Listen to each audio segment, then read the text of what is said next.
And thank you very much, Laure. It's my pleasure to be joined on the caster desk by Vedius. I forgot to introduce myself. I'm Drakos. We're going to be bringing you the first two games of the day. Now, these are an interesting pair of games because on one side, we have teams that have already been eliminated, but on the other side, we have teams that are either fighting to get into playoffs in the case of our second game, or for SK, it feels more like a fight for seeding, a fight to stay above that 6th place position, maybe eke into 4th place. That's what we're going to have to keep our eyes on. Yeah, it's one of those situations where at the end of the split, obviously some teams are no longer in contention for playoffs, but we had some bangers yesterday, Drakos. We had a Renekton pentakill, and I know all the LS fans were so excited about seeing that. You know what I mean? A champion of such caliber and strength in the top lane, bringing so much power and grace, was just phenomenal to watch, and maybe we'll get to see it again today. But more excitingly, Drakos, I have a button. And this button allows me to go into Champion Select when I please. So in the count of 4, we will be going in. Are you ready? Press the button!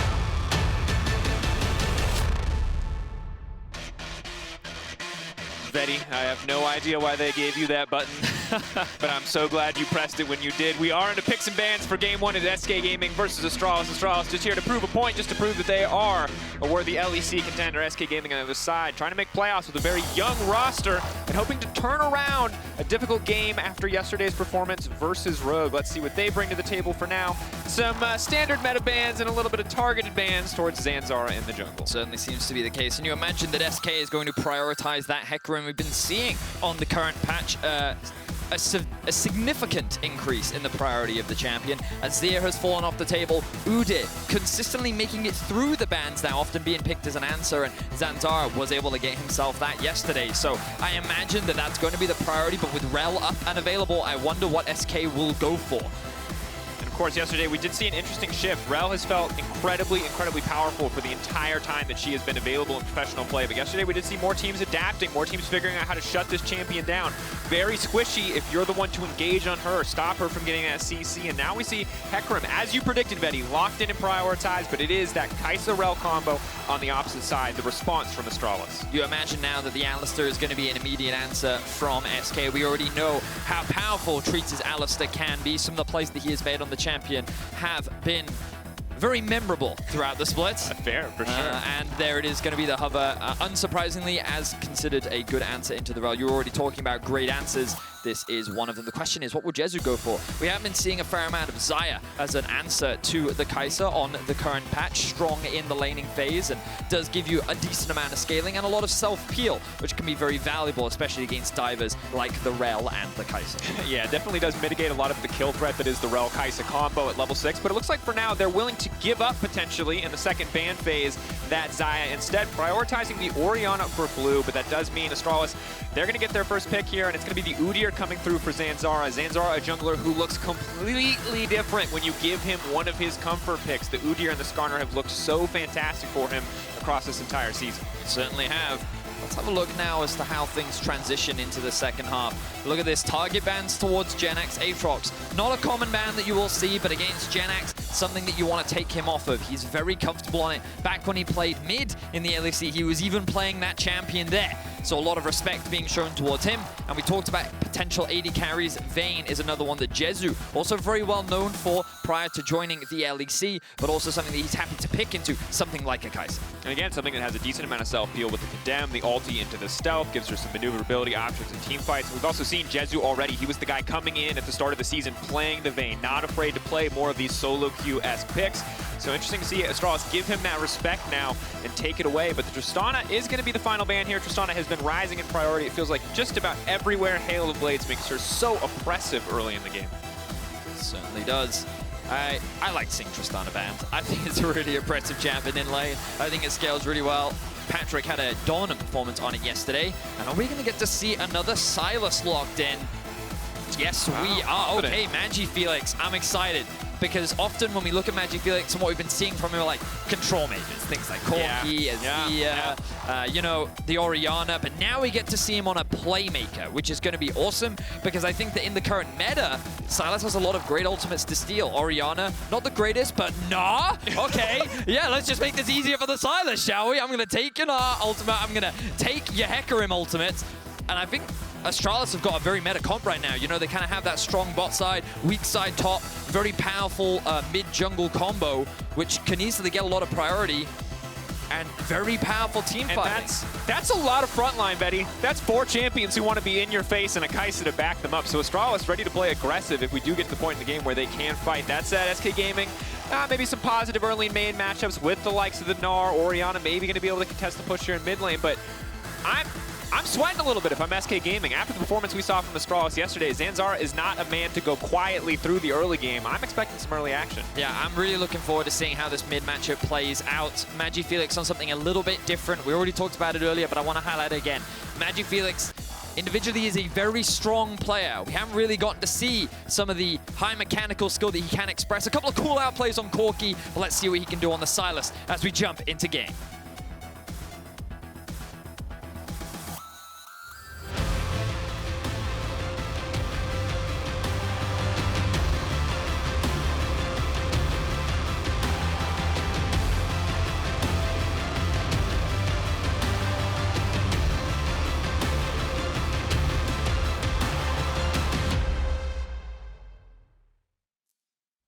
Here we are into the bot lane, interestingly enough. Level 1 looks like we could see some action. For now, it just looks like fighting over, contesting a bit of the bush control here. We've seen what happens when Rell is allowed to control that middle bush in the bottom lane. Spoiler, she gets to flash or hex flash or W or really engage on you any way she pleases. It does make the lane very difficult to play. So cool to see SK invest just a little bit of their mid laner's time here to make sure that there's not a Rell lurking in the darkness. So for now, nothing too crazy going to be happening in the early game. I'm having a look at where junglers would consider starting. Often we will see Udyr's path from on the red side, top, all the way down to bot, do that full clear, get those raptors and Krogs spawning very, very quickly, and Hecarim kind of doing the opposite on the other side, looking to path up towards top. Not too surprising. Things that you can threaten, of course, is that early gank onto the Sion.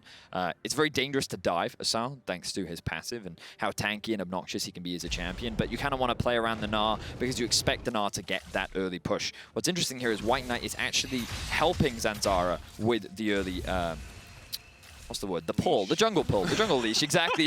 I'm just so used to not seeing them anymore that I just completely forgot. I don't see this. Yeah. I'm in a high enough elo where we just stop doing this because lane priority matters. Exactly, and that's the thing. Like we talked about it so much at the beginning of the split. Bot laners in particular just don't want to pull for their jungler anymore because being able to get to lane, get that early push is so valuable. But WhiteKnight's like, I'm going to get pushed in anyway. You know, I may as well just help out my jungler. We'll be running the Omni Stone. Currently has lethal tempo.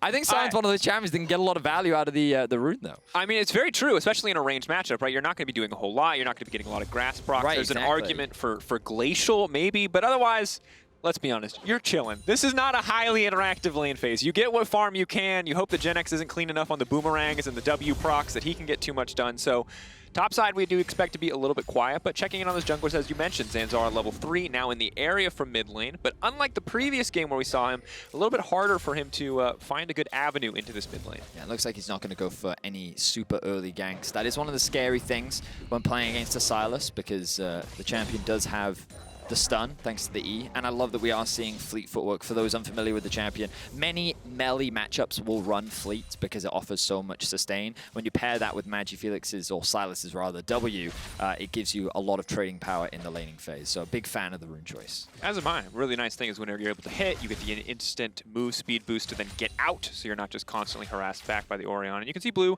giving a lot of respect, and after Blue's performance yesterday, I think it makes a lot of sense that we are seeing him take a little bit more of a step back. He did have honestly, just a very, very bad early game in the previous game that we did see him. He died a ton. We were watching the VoD earlier, Vedius, and I think to see him on the Orianna today, something a little bit more stable than the Zoe, is a good look. Yeah, I think that he definitely wants to redeem himself. I think in the later game fights, he offered a lot of value, but unfortunately his laning phase, he really did struggle, and that conceded a lot of early pressure. As you see, MagiFelix, great trade. TynX coming in, though. This is going to be big. He already burned the W. MagiFelix, a clean flash out to safety, though, means he will walk away with his life. Yeah, but they do get the flash out from him. We'll trade the Ghost from TynX, but you can see that Blue was playing to the side of the lane where his jungler was, so he knew that he could go for this trade and he didn't have to run the risk of losing anything. But MagiFelix, I think he held on to his flash because he was like, there's no way you can kill me under tower. And then the burst damage came out and he was like, okay maybe you can.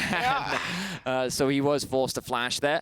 This does, though, give Zanzarah an opportunity to steal away some jungle camps. So often what you'll see at high level of play, it's just that constant trade of objectives. Oh, you do this, well I can do this, you do this, I can do that. They get a little bit of vision. I like the sweeper from TynX.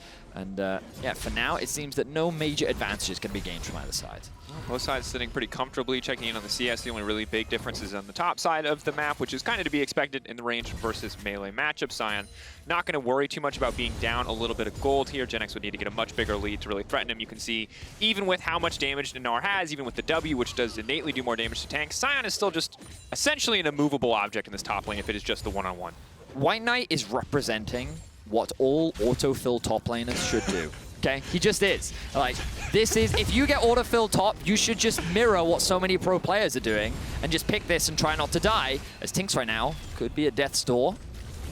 Clean footwork there. Blue with a nice sidestep, though. Means MagiFelix can't connect.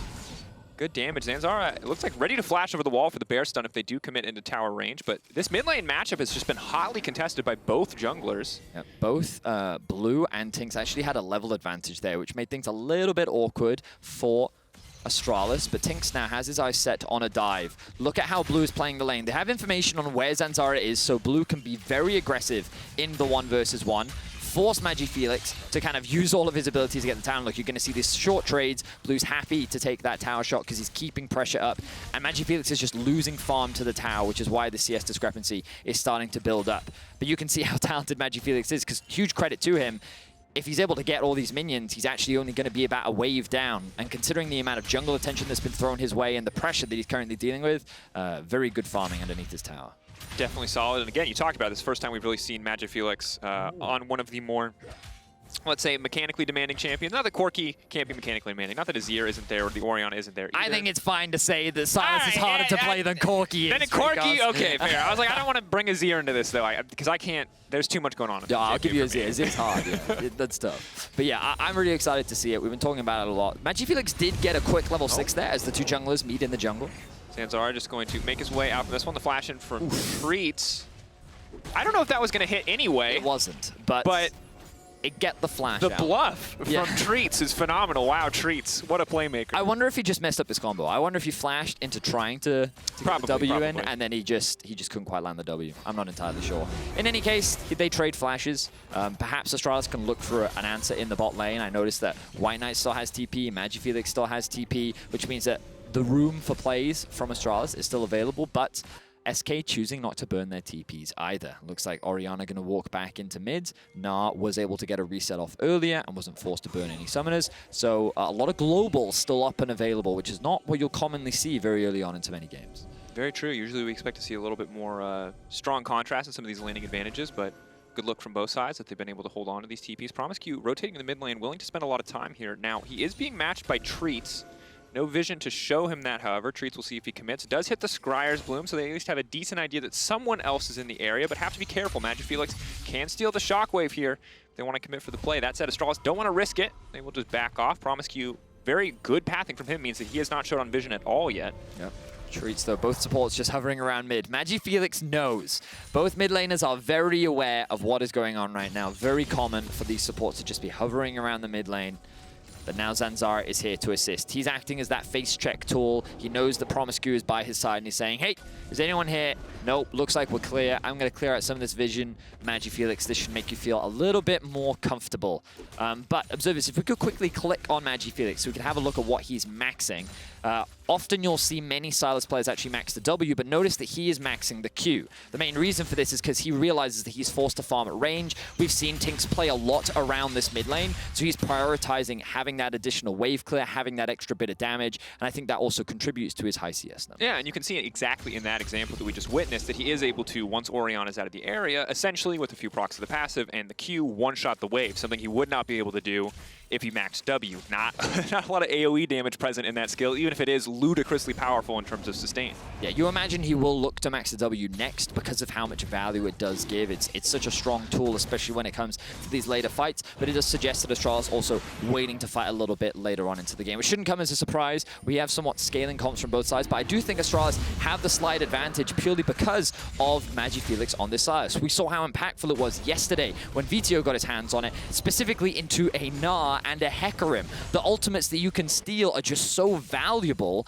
and the later the game goes, the stronger power that MagiFelix is going to have. Like, imagine having Gnar's ultimate effectively whenever you want without having the condition of getting all that rage. Fun fact, I don't know if you know this, but Gnar is balanced almost entirely around the fact that he can't have his ultimate whenever you want, and it's pretty much the most telegraphed ability in the game League of Legends, which is kind of what balances out the fact that it is a massive AoE 2.5 second CC. So I think MagiFelix, if he's going even into this mid to late game, he's feeling pretty good about his chances in a team fight. Very much agree. Of course, he is at a slight deficit for now, but we can start to see items continuing through as jungle camps are continuing to be taken. And of course, as there's a little bit of downtime before teams are going to try to make any play here, Astralis may be setting up for something on the bottom side. Important to remember what this game means for both sides of the table. For Astralis, they're at 4-12. They are knocked out. There's no playoff contention left for them, but you heard it from promisq. They've got ambitions higher. They want Summer Split to be better. So for them, not only do they have a chance at maybe crushing the dreams of SK Gaming here, knocking them down a peg, but they can prove to themselves and to any Astralis fans or doubters that they've still got what it takes. On the opposite side for SK, you can see they are neck and neck. Misfits right behind them, as well as Schalke, Fnatic, one win ahead of them alongside the Mad Lions. The playoffs race is very, very tight right now. So for SK, it's not quite do or die, but it is a very, very important win.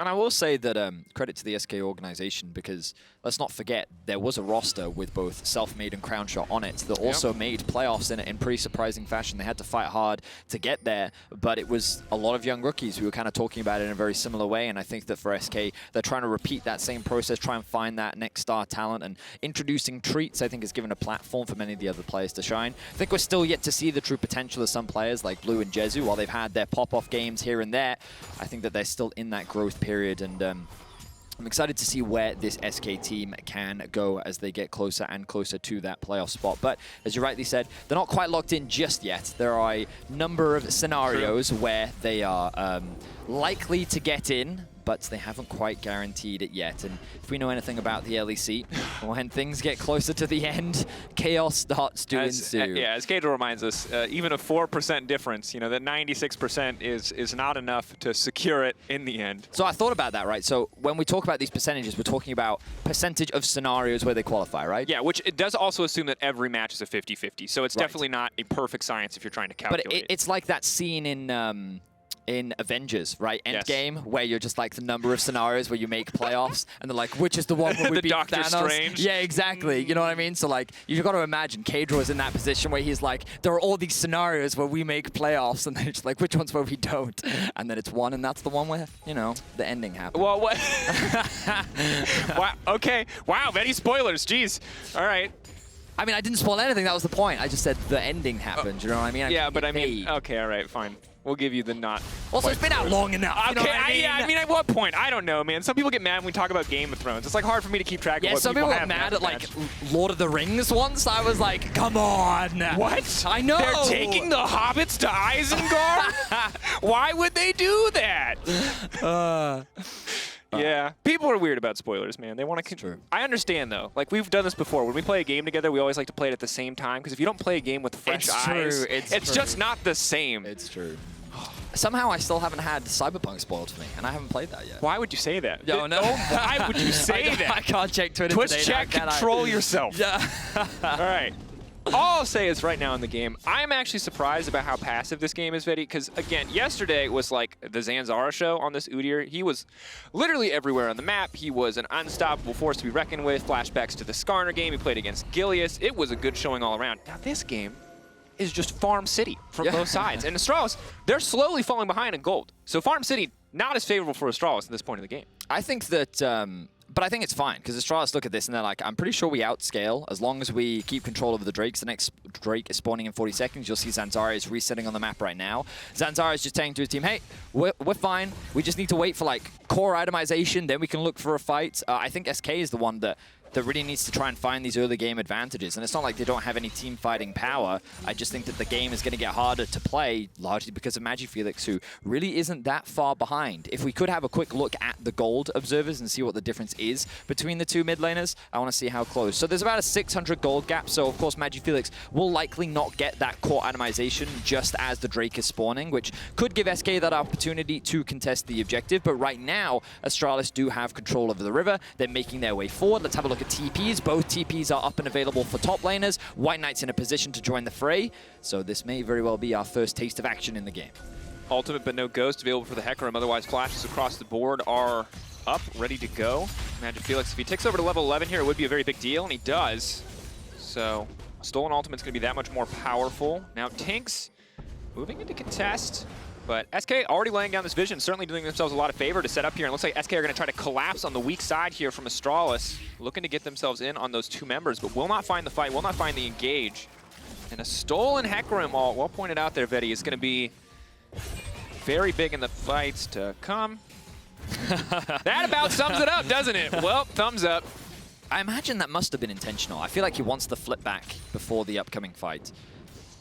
Because why would he want to just engage on an Alistar there is kind of my logic, right? Why would he just want to pick a fight in a tri-brush when the rest of his team clearly doesn't want that fight, you know? That's why a part of me thinks that that was intentional. Yeah, that's fair. To be honest, I don't know how big that hitbox is, that range is. Also, I ban Rell in my games. I've recently, you know, like, I was reading comments, one of the voice comms, like the G2 voice comms, and then like people in the comments were like, Cassius, wow, look at this really intelligent play from We've G2. been there. And then Wonder goes, I have no idea what happened. And it's one of those things where like, do we give them credit for really smart play, or is that just a happy accident, you know? Yeah. It was we did this last year where we were convinced that Schalke were the biggest brain team in the league because they like set up flawlessly for some Dragon, and we asked Odo about it, and he's like, "No, we just decided Dragon was we were in the area, so we did Dragon."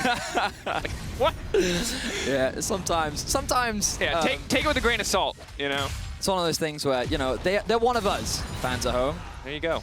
MagiFelix though, we're gonna take down blue for now. He's gonna settle for one shot in the wave, but that means nothing for any coming fight. But already, Dragon has now been traded for Herald. The downside of this is there are no plates left. So that Herald, unless it breaks a mid lane tower, which it certainly could, you saw mid lane was very, very low, is going to feel relatively low impact. Well, they could use this to break open the game a little bit. Right now, SK, as we mentioned, they want to get a little bit of an early game advantage, and they do have that thanks to the place they were able to get in mid. That mid tower is very low. Top lane is also starting to accrue a pretty significant advantage. So I think that they can use this Herald to actually break open the game a little bit more, try and start to force fights where they should be a little bit stronger, as they actually look right now for mid lane play. Gonna move in, gonna go for the knockback, pushing back, has the ulti as well, but no mana. TynX is just out of mana. Zanzarah is now zooming in, he's just gonna punch down on him, they're gonna follow up, now they're gonna get the shockwave back, but in the meantime, MagiFelix, W's not gonna be there to finish the job, but you have to think that if TynX had enough mana for ult there, that was a dead MagiFelix. Quite potentially, but he still had his flash up, and I feel like MagiFelix was holding on to it because he knew that that shockwave hadn't come through yet. Good patience overall from him. So SK yet to find another play. We've seen quite a few ganks thrown towards the mid lane, but nothing really come of it as of yet. Blue doesn't have TP, while MagiFelix does. I'm looking at the junglers right now because Zanzarah is hovering around the bot, but TynX is on his way as well. Flash in, they're going to immediately get the follow-up there. That's the ulti coming in from Jezu, the flash back to safety. The Gale Force back out. He hasn't pulled the feathers back yet, but he can try to lock up Zanzarah. He's waiting as long as he can. First blood traded back. Didn't even pull the feathers. A lot of skill shots went wide there, but Astralis were able to get themselves first blood, and SK aptly are able to respond. When we get a look at the replay, we'll see exactly what... Oh, wow, Treatz. Oh, he was able to interrupt promisq. That's actually going to have a big impact on the laning phase in a little bit. It looks like promisq is trying to interrupt him as well. Let's have a look back at this. So I like the engage from promisq. It forces the ultimate out immediately from Jezu. The stun does not connect, so perhaps a little bit early there. But Zanzarah sees his opportunity. The W goes quite wide from Jeskla, but most importantly, Jeskla gets tower aggro, and then Treatz knocks him underneath the tower. Jeskla realizes there's nothing he can do, so he commits to proccing the passive, which allows him to get that kill. But then, of course, because he's underneath the tower, the trade kill ends up happening back. So good stuff coming out from both sides, really. And once again, huge promise to Treatz as we get this slow-mo remount from promisq. There's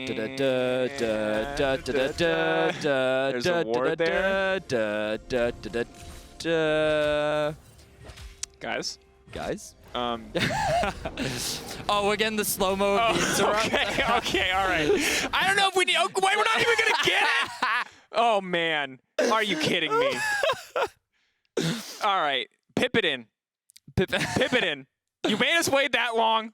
Pip it in. We deserve it. Okay, so all I'll say is I said he didn't use the E. He did at the start of the fight, so he just wasn't available, wasn't coming back off cooldown at the end of the day.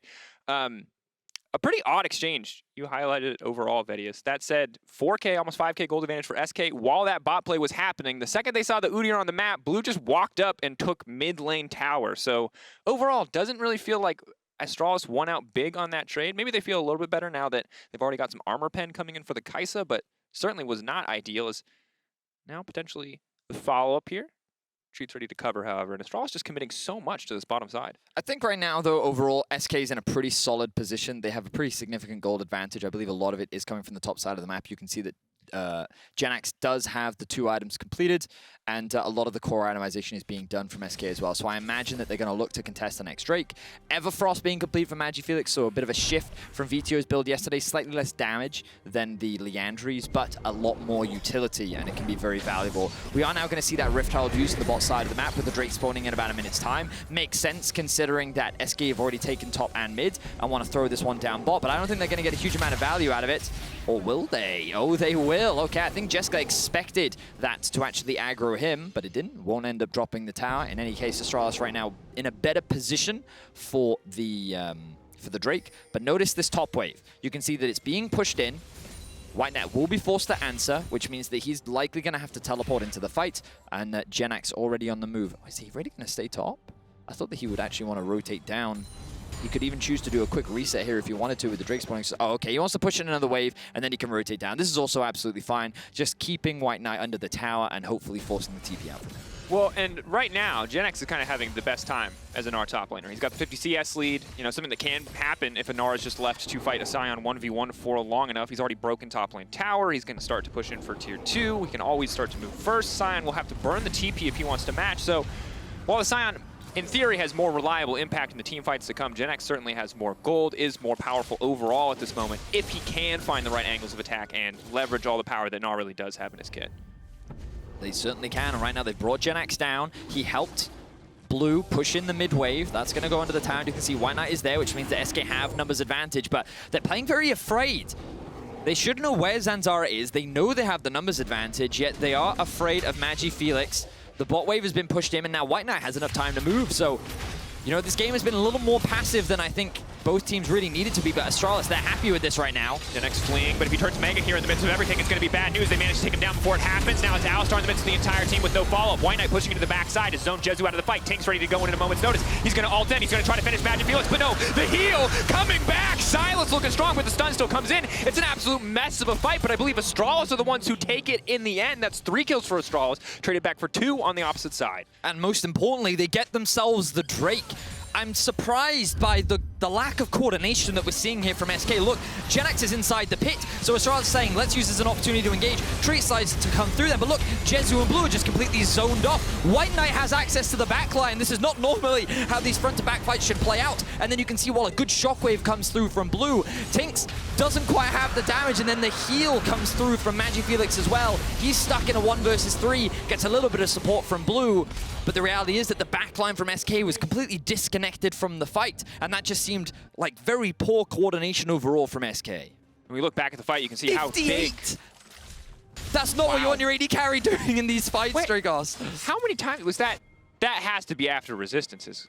Does shields not count? Shields must not count. Because she was hitting the Scion. She was hitting the Scion. Don't count. You're right. Okay. Shields don't count. All right. Yeah. I was like, if you're hitting the Scion 6 times and you don't do any, like, the Scion is strong, guys, but that that would probably be imbalanced, I think it would be safe to say. Overall, though, crazy to see. SK, we always look at SK, or at least I always did, as this very clutch team, always finding these comebacks. We'll hold that thought in case the engage does come through. But clutch team, always finding comebacks, flanks from out of nowhere. this was the first time in a long time I felt like we've seen a really uncoordinated SK in a team fight. And again, this match is not significant for Astralis. It is pride on the line, nothing more. For SK, they are neck and neck in the standings with so many other teams. They can't afford to make mistakes like that, because if they do it one more time, it's Mountain Soul for Astralis, a team with essentially 4 frontliners. Let's get the standings back up again on Drakos, and let's show them the audience at home. Hang on a second, we might not have time, as an engage is coming in the mid lane. Knockback comes in. MagiFelix gonna knock back. Blue gonna be in trouble now. Pulling back. Shockwave goes in. It's good damage on the MagiFelix, but if the W comes back up, it will not. Jezu, though, onto the backside, has been left to die. The rest of Astralis finding the collapse. Jenax ready for a Mega Gnar of his own. Stride breaker forward, ready to go in, but he comes the speed. They are gonna be able to walk away from this one. A close fight, but now SK, they're ready, even with Jezu down. Maybe they feel like they have to do this. Astralis, they don't think that it's coming. I mean, I respect it. I mean, they know that Zanzarah is low, but WhiteKnight is alive. Jeskla's up as well. Here comes the Hex Flash. Perhaps they're just using it to bait a fight, but I think that committing to this is very dangerous. They're going to back off. Astralis, so they're going to try to pick off any stragglers. Looks like the answer is no. They're going to be happy with just stopping the Baron for now. WhiteKnight moving in, though. Jeskla in the area. No ulti available to follow up on any potential engage. Both sides going to back away, but there you go. SK, remember, still holding on to the goal lead, so getting fights like that, certainly not a bad look. Okay, so in that last fight, MagiFelix, he was just a little bit out of position. Well, I say out of position. He kind of got forced into a bit of an awkward position, but let's follow things through. So you can see that the engage comes through onto WhiteKnight. MagiFelix is like, okay, I see Blue, good ultimate, but doesn't quite get the stun onto Blue if he could have. That likely could have been a kill, but then SK split the fight apart. Jezu, on the other hand, gets collapsed on the top side, so it ends up being a 1-for-1. You can then see the speed coming out from Jenax and TynX as they tried to chase down Zanzarah, but he is a fast jungler himself and is able to walk away. So a 1-for-1 overall. I thought that SK may have tried to convert that into a Baron, but if we can very quickly look at the individual gold, I want to see the differences. So we can see a lot of the gold difference is actually sitting in top lane, the Gnar advantage over Sion. This ultimately doesn't mean a huge amount because Sion, remember, is just this front line. Now, one of the bigger differences is the mid lane because MagiFelix has been falling further and further behind, and he's actually at about a 2k gold deficit. That's nearly an entire item. He does have the Zhonya's, and he will offer more value later on, but that could hurt them. The big advantage for Astralis is Jeskla. He has been getting all of these kills, he is continuing to ramp up, and he is sitting with the most gold in the game right now. Jeskla, certainly a player that we have been keeping our eyes on, has had a number of notable performances across Astralis' split, and was set up to perform in this game. Remember, it was the first pick Kai'Sa Rell combo, and they've been getting some decent work out of it, even if promisq has been a little bit quieter in this game than any others, but you can see good damage already coming in from the Acathian Rain, and SK trying to hold control of mid lane right now, and it seems like both teams not as interested in the side lanes as they are in grouping up mid and looking for the next fight. It's 30 seconds till the next dragon. No one really has time to go clear out the side lanes. I think that's the main reason. Right now, this soul point is really important for Astralis, and contesting mid-wave is extremely valuable. I do think that they could send someone bot, but the problem is if they do that, because they don't have their mid-tier 1, it's so much harder to contest this mid-wave. Look at how they're already being bullied away because of the positioning of Zanzarah. But MagiFelix may have caught Treatz. Punt back in. MagiFelix can just ult back out to safety, though. Where's he going to go with his Hecarim ult? Taking as much time as he can. But that's Alistar ult gone. And now immediately the fallout from promisq. It's big from WhiteKnight over the wall. And instantly, it looks like Astralis have taken the fight. Big heal comes in from Sylas. He still has the Hecarim ult. He's waiting. He's biding his time. The setup is there. The shockwave goes wide. But here comes the stolen ultimate. And it looks like it might just be enough. The snare comes in. Jeskla comes flying in from downtown. He's ready to finish the job. But Jezu says not today. It will be the 1-for-1. The quadra kill comes in for the Kai'Sa, but not enough to survive in the end. And Jeskla pops off in that fight as Astralis find a huge ace onto SK. They'll be able to get themselves the Mountain Soul. They'll be able to wipe their opposition off the board. And Drakos, the playoff race just keeps delivering as the bottom of the standings teams keep competing. Now let's have a look at this. You highlighted it, Drakos, throughout the fight. MagiFelix is so patient with this ultimate. He's like, unless I'm getting onto the back line, I do not care. This is like 4 versus 2, and SK are immediately on the retreat. Then this engage comes through from promisq, and Blue is completely zoned out of the fight by Zanzarah. He's just making sure that Blue can't do anything, and when Blue finally does, the shockwave misses. That means that MagiFelix is like, okay, my time to shine. Finally uses the ult to close the gap between him and Blue, and is able to set up the play for the rest of his team. And then this is where we see how strong Jeskla really is. On such little HP, is able to proc the passive and just burst Jezu. I mean, okay, turns out Kai'Sa, a bit of an assassin. Those are the damage numbers I was looking for. Both sides, though, to be honest. Jezu, 5K almost. You have almost 6K on the opposite side for Jeskla. Clutch performances for both AD carries, but definitely the game is going to feel a lot easier for Astralis now. Remember, they were 2K, 3K, 4K, even 5K behind at some points in this game, but now they are dead even in gold, and they've got a Mountain Soul backing them up. This is going to be pretty comfortable, I would say, for Astralis. It's going to be all pressure on SK to find the big flights, to find the big flanks, or to find the big moments. Felix could be in some danger here. He is on the weak side of the map. TynX recognizes that, but he's not actually going to get anything off the back of it. Astralis right now in a great position to actually start off this Baron. Are they gonna... No, they're going to get spotted by that. Yeah, Jessica's definitely spotted by that. But TynX is back in base. They're doing this incredibly fast, Drakos. I don't think there's a lot of room to contest. Hecarim can zoom in. Is TynX even willing to burn the Ghost to maybe get in the area? He's running faster and faster. 5K, it's getting lower, but no one is coming. SK are going to give this Baron up. Astralis now with the gold lead, a Baron buff, a Dragon Soul, everything going their way. And it's just a situation where I feel like SK, they were on a 3-game losing streak coming into this matchup, and we thought that this would be their bounce back opportunity. You know, they'd be able to get a strong win against Astralis, but both Astralis and Vitality have shown that as the splitters progress, they have gotten better and better, and that they were not just going to roll over and die. Zanzarah himself said, my commitment is to play spoiler. I'm going to make playoffs so hard for all of these teams fighting for these spots, and he is doing just that. SK, if they lose this game, things get extremely... And I'm not going to go into the craziness. Medic is much better at keeping track of all that. Thank you for the checkups, Medic. But yeah, the playoffs race is only going to get crazier if Astralis are able to close this one out. It does get wild. Very contentious, and of course for Astralis now, it's not quite the victory lap moment of the game. They're not that far ahead, but Mountain Soul does make a lot of these setups easier. The big question on our minds at this point is how do they use this Baron buff? What do they actually get done? Normally, tier 2s are usually what fall around the first Baron buff, but can they break open the base? That's when this game really starts to get hard for SK, and you can see SK now, they've done it before. They've found Miracle flanks, Miracle engages to turn games around, and they're going to look for one now, going all in onto WhiteKnight, but that is one tanky Sion. He's slowly but surely going to fall. He's not taking any damage! But it doesn't matter. The entire team is collapsing. SK thought they had their opportunity, but WhiteKnight just refuses to die. My God! It's beautiful. Astralis artists on that engage, painting with the blood of SK. It is violent. It is glorious. And SK, they've got nothing left. He wanted to play spoiler Zanzarah. Well, here you are. That is one hell of a playoffs run denial. Beautiful team fight from Astralis. WhiteKnight eventually drops, but he is the definition of a tank. He soaks up so much time for his team. The rest of Astralis is able to collapse, capitalize, and now they're looking to end the game. Yesterday he killed 5 people. Today he survived 5 people. It has been a clutch week from WhiteKnight and a clutch week from Astralis. They may not have been playing for themselves, but they have certainly been playing spoiler, and they are going to take down SK with a commanding win.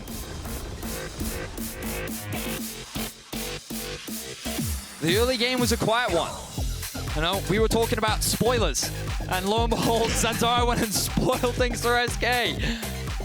Like, we talked about it in the draft. I feel like the longer the game went, the harder the team fights were going to get for SK.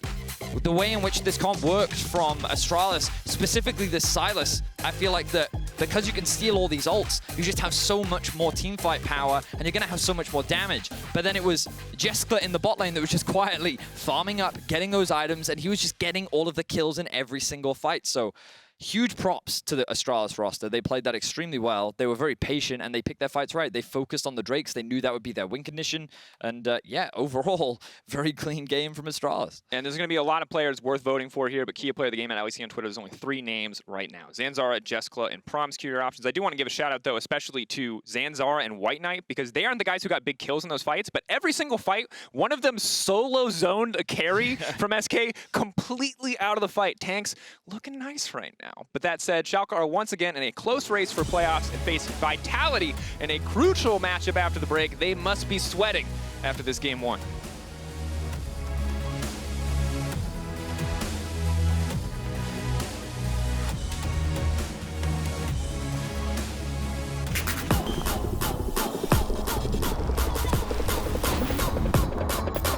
Vitality and that team is a mess.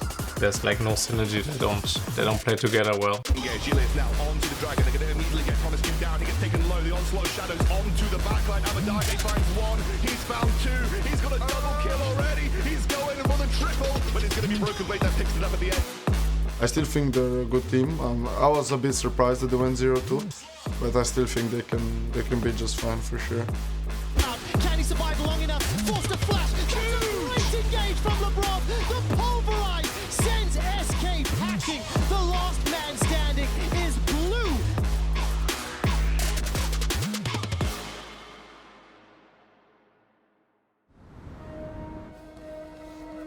They are out there,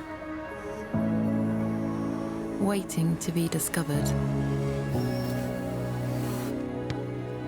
Some of them are big, and some of them are small.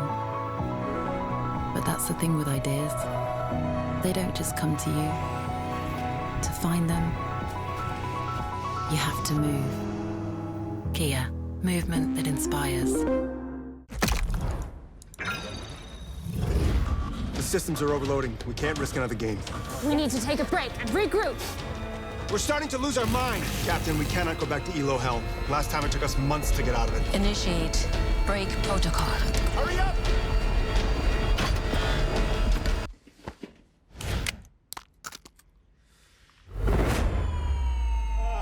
Yes! Yes! I did it! We did it! We did it! Even the biggest champ needs a break.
Welcome back to the LEC, everyone. Astralis are now 2-0 in Super Week, and MagiFelix, thank you for joining me. This is an insane result from you guys. How do you explain what's going on for Astralis? Well, I think as a team we have been making a lot of improvements lately since I joined the team, and that has helped us actually, take some game off the better teams as well. And I feel like, coming into this last week of Spring Split, we have actually like improved to a decent level where we can actually, show that we are not maybe the worst team in the league, and we can actually maybe contest for like a middle tier spot. And hopefully, like, that's our goal coming into summer, that we can show that we can actually make it into playoffs. I agree. It gives a lot of hopes for summer. And talking to your teammates earlier today and yesterday, they were mostly telling me that this week for them is about making a statement, either for them or for the fans. What is it about for you?